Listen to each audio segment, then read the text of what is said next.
नेता प्रतिपक्ष राहुल गांधी ने कांग्रेस सांसदों के साथ बैठक की है। बैठक में वक्फ संशोधन विधेयक समेत कई मुद्दों को लेकर चर्चा की गई है। सदन में कई सांसदों ने नोटिस दिया है। वक्फ संशोधन के विरोध में ये नोटिस दिया गया है,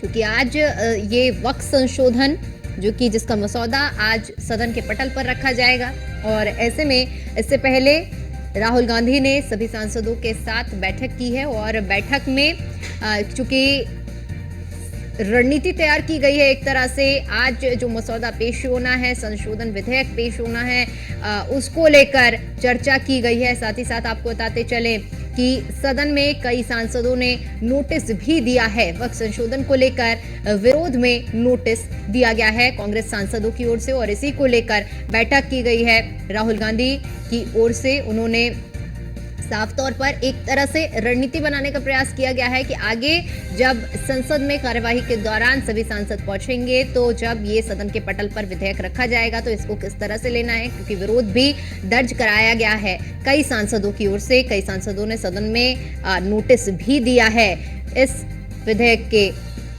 विरोध में।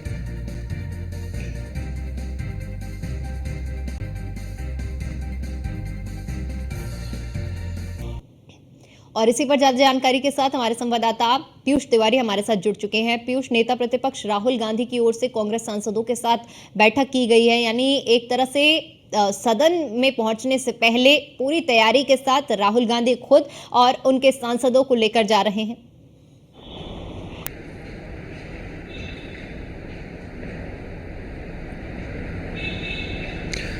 बिल्कुल, अगर हम बात करें तो जिस तरीके से राहुल गांधी ने एक महत्वपूर्ण बैठक अपने तमाम सांसदों के साथ की है और एक रणनीति बनाई गई है, क्योंकि मोदी सरकार के तीसरे कार्यकाल का ये एक तरीके से पहला शक्ति परीक्षण इसे माना जा रहा है। वक्फ बोर्ड बिल में संशोधन किया जाएगा। करीब 40 से ज्यादा संशोधन किए गए हैं। बताया जा रहा है करीब 44 संशोधन किए गए हैं। हालांकि अब इन संशोधनों में क्या कुछ किया गया है संशोधन, ये तो सदन के पटल पर जब किरण रिजिजू इस मसौदे को रखेंगे तब देखने वाली बात होगी कि क्या कुछ बदलाव किए गए हैं। लेकिन वक्फ बोर्ड को पूरी तरीके से पारदर्शी बनाने के लिए सरकार की कोशिश है। सबसे बड़ी बात है कि इस दौरान आपने देखा जो कि राहुल गांधी बैठक कर रहे हैं और 2013 में ही एक संशोधन किया गया था और कहीं ना कहीं असीमित जो शक्तियां हैं वो वक्फ बोर्ड को दे दी गई थी। यानी कि वक्फ बोर्ड को पूरी तरीके से ऐसे अधिकार दे दिए गए थे जिससे वक्फ बोर्ड ऐसा कह सकते हैं कि निरंकुश हो गया था। और इन्हीं सब शक्तियों पर अंकुश लगाने के लिए वक्फ बोर्ड बिल में संशोधन किया जा रहा है। इसके साथ ही ये भी जानकारी मिल रही है कि जिस जमीन पर वक्फ बोर्ड अपना दावा करेगा, यानी कि जिस जिले में भी अगर हम बात करें तो जिला कलेक्टर स्तर के जो अधिकारी हैं उनके पास ये पूरी तरीके से अधिकार रहेगा कि वो उस जमीन का सर्वे कराएं। इसके अलावा राजस्व के बारे में भी पूरी जो जानकारी है वो देनी पड़ेगी। सबसे बड़ी बात है कि वक्फ बोर्ड कई जमीनों पर अपना दावा करता रहा है। ऐसे में जब वक्फ बोर्ड की वो असीमित शक्तियां जब दी गई थी, कई बदलाव पिछली बार 2013 में जब किए गए थे, जब यूपीए की सरकार थी, तो ऐसे कानून थे जिससे कहीं ना कहीं वक्फ बोर्ड जो है वो निरंकुश हो गया था।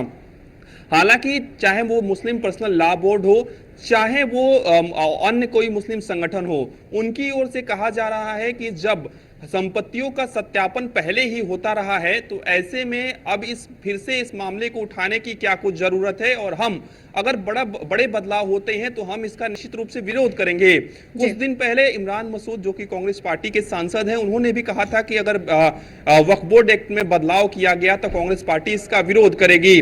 ऐसे में आज देखने वाली बात होगी कि सदन के पटल पर इस मसौदे को जब रखा जाता है तब क्या कुछ बदलाव इस बिल में किए जाते हैं, क्या कुछ संशोधन किए जाते हैं। चूंकि कांग्रेस पार्टी भी, या यूं कहें कि इंडिया अलायंस भी इस बार मजबूत स्थिति में है लोकसभा में भी, तो ऐसे में कितना बड़ा विरोध देखने को मिलता है ये भी देखने वाली बात होगी।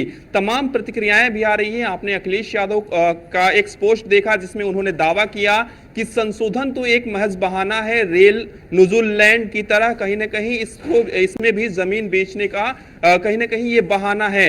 तो एक तरीके से जो विपक्ष की ओर से जो पलटवार है वो किया जा रहा है, लेकिन बिल्कुल सरकार इस पीयूष, संशोधन अब के अब जरिए इस ये पूरे चाहती है मामले कि में देखने वाली बात ये भी रहने वाली है, क्योंकि अभी तो प्रतिक्रियाएं सामने आने लगी है, लेकिन जब ये सदन के पटल पर रखा जाएगा विधेयक, इसके बाद क्या कुछ प्रतिक्रियाएं रहती हैं ये भी देखना बेहद अहम होगा। बहुत शुक्रिया आपका हमारे साथ जुड़ने के लिए और जानकारी के लिए।